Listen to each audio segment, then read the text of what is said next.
I didn't get any good games this month, so I'm not saying anything funny.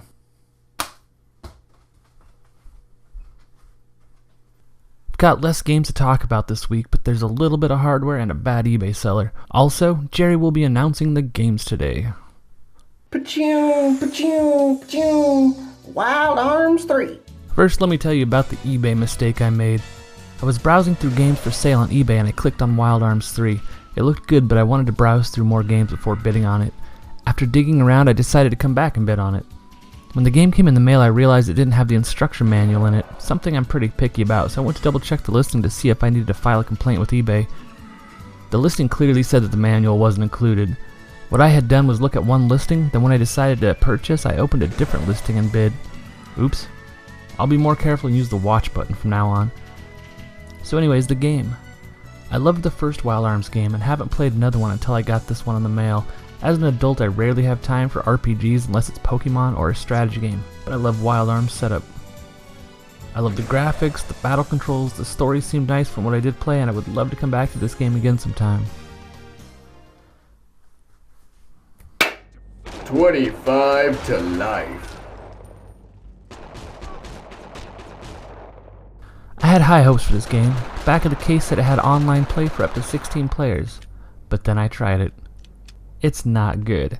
It has what would be good get behind cover features if they worked, but they don't. It's just not very much fun. The gameplay needed more work. Got a bonus music CD though. Alone. In the dark. This could have been an alright adventure game, but Atari was involved. They've been trying to destroy the video game industry for decades now. Remember E.T.? How about Driver 3? This is another bad game that should have been good. Thanks, Atari. Coming around the main stretch, we got Gallop Racer 2003, a new breed! There are a handful of games out there that I know are good, but I don't understand how to play them. Games like Dwarf Fortress, Romance of the Three Kingdoms, and the Gallop Racer series. I'm happy to say that this release of Gallop Racer had a great tutorial, so I was able to learn how to play. There were 4 Gallop Racer games released in North America on the PlayStation 2, and they're a horse racing sim. You purchase horses, race them, breed them, and bet on them. If you've ever played Monster Rancher, it's a little bit like that, but with a lot more to do. Big Mutha Truckers 2. Yeah, this, game. I really don't know what to say about it. There's, racing and running from the police stuff. I don't know. I wasn't feeling it and quit playing it pretty early. I guess there's 2 of them, so someone liked it.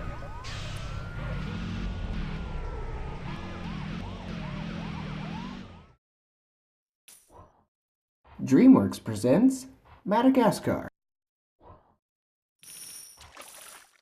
Ah, Disney games. They're usually pretty solid, and this was developed by Toys for Bob, who also made Disney's Extreme Skate Adventure, which is a game I really enjoyed. This game unfortunately doesn't hold up to other Disney games, but it's not terrible. There are hidden items that can be collected to unlock extra stuff that makes the game more interesting, but it's a pretty bland 3D platformer.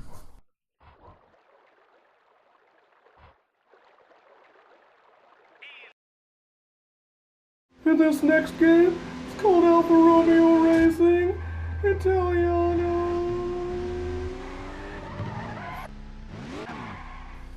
This is just not fun.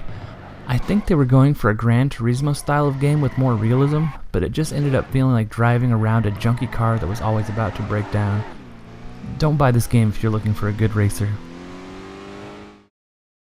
Absolutely, Levi. The next game is called Bionicle. Before LEGO started putting out fun licensed games, they put out bad first-party games. This is one of those. It's a lazy and broken platformer.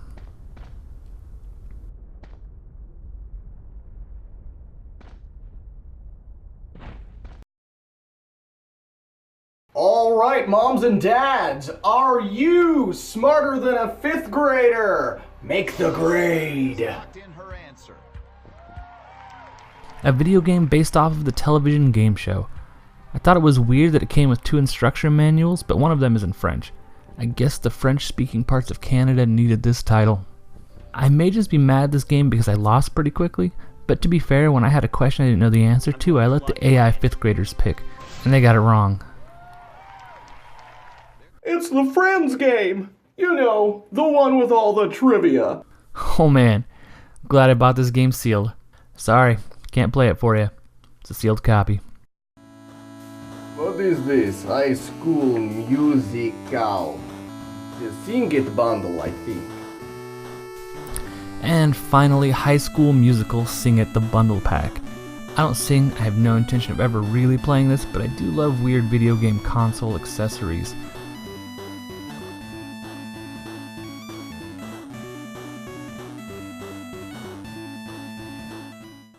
Now let's talk about the shady eBay seller I got this from. See this? This was listed as new on eBay when I bought it.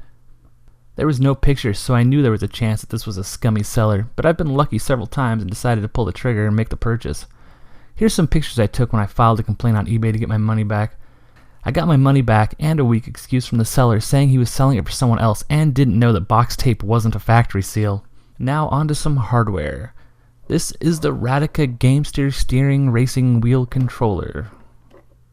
This is a weird game controller I found at a game store in Nebraska. I haven't tried using it yet. It looks terrible. I wish this controller was compatible with the Nintendo Wii and Wii U because a few days ago I was playing Mario Kart at a friend's house and I got my butt kicked by some kids.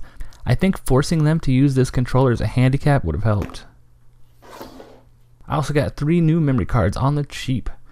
The sealed one I bought using the Wish app on my phone for like $1 or $2. And the 2 Nyko cards I got from a really great game store in New Braunfels, Texas. I've got a lot of memory cards, but I'm still looking for more variations I don't already have. Not PS2 related, but I found this interesting looking Super Famicom pachinko game. I haven't tried it yet, but I'm sure it'll be interesting. And finally, the S4000, a Kmart Pong clone system from the late 70s. I haven't had a chance to try it yet either. So, after preparing everything for this video, I went and added these games to my collection list on PlayStation Age and discovered I already owned Wild Arms 3. I really need to get better about checking my list before making purchases. At least the copy I already owned has the manual. This brings my total to 366 of 1,850 PlayStation 2 games, or 19.8% of a complete collection.